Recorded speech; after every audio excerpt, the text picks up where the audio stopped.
அன்புமணி பொதுக்குழுவை கூட்டியிருப்பது சட்டவிரோதம் என ராமதாஸ் கூறியிருந்த நிலையில் வழக்கறிஞர் பாலு செய்தியாளர் சந்திப்பில் கூறியதாவது, அன்புமணி தலைமையில் பொதுக்குழு கூட்டம் கட்சி விதிகளின்படியே கூட்டப்படுவதாக வழக்கறிஞர் பாலு விளக்கமளித்துள்ளார். மேலும் பாமக பொதுக்குழு வரும் 16ஆம் தேதி நடக்கும் என்று சமூக வலைதளத்தில் வெளியான அறிவிப்பில் யார் வெளியிட்டார்கள் என்பது இல்லை.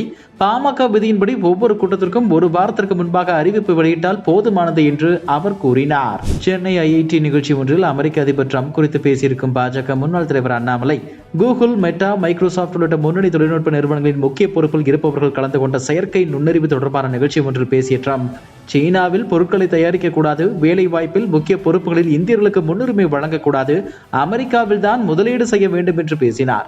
இதில் நகைச்சுவை என்னவென்றால், அந்நிகழ்ச்சியில் பங்கேற்ற முன்னணி நிறுவனங்களின் முக்கிய அதிகாரிகளில் 70% பேர் இந்தியர்கள் தான். அவர்கள் முன்பே இந்தியர்களுக்கு வேலை வாய்ப்பு, முக்கிய பொறுப்புகள் வழங்கக்கூடாது என்று பேசியிருக்கிறார் ட்ரம்ப்.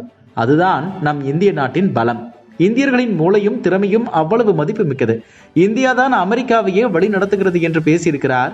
விவசாயம் குறித்து பேசிய அண்ணாமலை, இன்றைக்கு மாணவர்கள், இளைஞர்கள் விவசாயம் செய்ய வேண்டும் என்று நினைத்தால் முதலில் அவர்களுக்கு நிலம் இருக்க வேண்டும். 1 ஏக்கர் வைத்து கூட விவசாயம் செய்ய முடியும். அதற்கு நல்ல பயிற்சி வேண்டும்.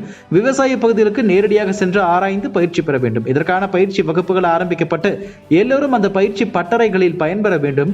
IIT-க்குள் வந்தாலும் விவசாயத்தை விடாமல் அதையும் அறிவியலையும் பார்க்க வேண்டும். இயற்கை விவசாயம் நோக்கி நாம் செல்ல வேண்டும் என்று பேசியிருக்கிறார். நெல்லை ஆணவ படுகொலை குறித்து விடுதலை சிறுத்தைகள் கட்சி தலைவர் திருமாவளவன் கூறும்போது, நெல்லையில் ஆணவ படுகொலை செய்யப்பட்ட கவினின் குடும்பத்திற்கு நீதி கிடைக்கும் வகையில் தமிழ்நாடு அரசு சட்டப்பூர்வ நடவடிக்கைகளை செய்யும் என பெரிதும் நம்புகிறேன். கடந்த 10 ஆண்டுகளாக சாதிய மற்றும் மதவாத சக்திகள் சாதி பெருமிதத்தை ஒரு அரசியலாக உயர்த்தி பிடித்து இதுபோன்ற கொலைகளை ஊக்கப்படுத்திக் கொண்டிருக்கிறார்கள். அவர்கள் பரப்பும் சாதி பெருமை அரசியல்தான் இதுபோன்ற கொலைகளுக்கு காரணமாக இருக்கிறது.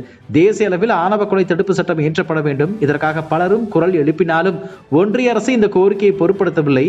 தமிழ்நாடு உட்பட மாநில அரசுகளும் இதனை கண்டுகொள்ளவில்லை என்று கூறியுள்ளார். உலகத்தில் தந்தையையே வேவு உளவு பார்த்த பிள்ளை இருக்கிறதா என்றால் இருக்குது.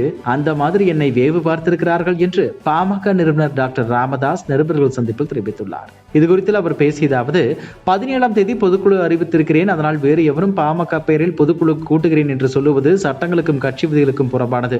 உலகத்தில் தந்தையையே உளவு பார்த்த பிள்ளை இருக்கிறதா என்றால் இருக்கு. அந்த மாதிரி என்னை வேவு பார்த்திருக்கிறார்கள். அந்த ஒட்டு கேட்கும் கருவி எல்லாவற்றையும் காவல்துறையிடம் ஒப்படைத்திருக்கிறோம். ஒரு பக்கம் சைபர் கிரைம் காவல்துறை விசாரிக்கிறது, மறுபக்கம் நானே ஸ்பெஷல் ஏஜென்சியை அமர்த்தி அவர்கள் இது எங்கே இருந்து இயக்கப்படுகிறது என்று ஆய்வு செய்திருக்கிறார்கள். கட்சியின் நிறுவனர் தலைவர் நான் தான். என்னை கட்சியினர் சந்திக்க கூடாது என்று சொல்வதற்கு எந்த அதிகாரமும் கிடையாது. கங்கை கொண்ட சோழபுரம் வந்த பிரதமர் மோடி தந்தையை மிஞ்சிய தனையன் இருக்கக்கூடாது என்று கூறியுள்ளார் என ராமதாஸ் கூறினார்.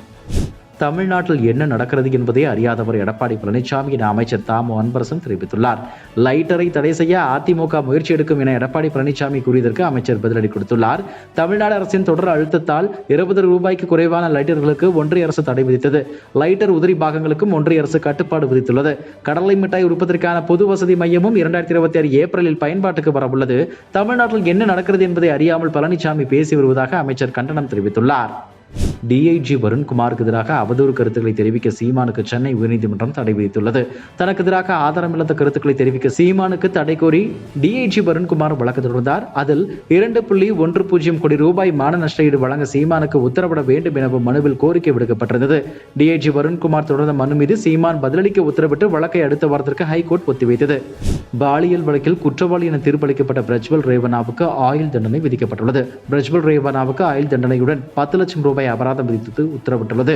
முன்னாள் பிரதமர் தேவகவுடா பேரன் பிரஜ்வல் ரேவண்ணா குற்றவாளி என MP, MLA-க்கள் மீதான வழக்குகளை விசாரிக்கும் சிறப்பு நீதிமன்றம் தீர்ப்பளித்திருந்தது. தனது வீட்டில் பணியாற்றிய பெண்ணுக்கு பாலியல் தொல்லை கொடுத்த வழக்கில் பிரஜ்வல் கைது செய்யப்பட்டார்.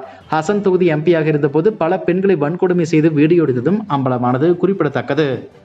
இதுபோன்ற செய்திகளை மேலும் தெரிந்து கொள்ள எங்களது YouTube, Facebook மற்றும் Twitter ஆப்களை சப்ஸ்கிரைப் செய்யவும்.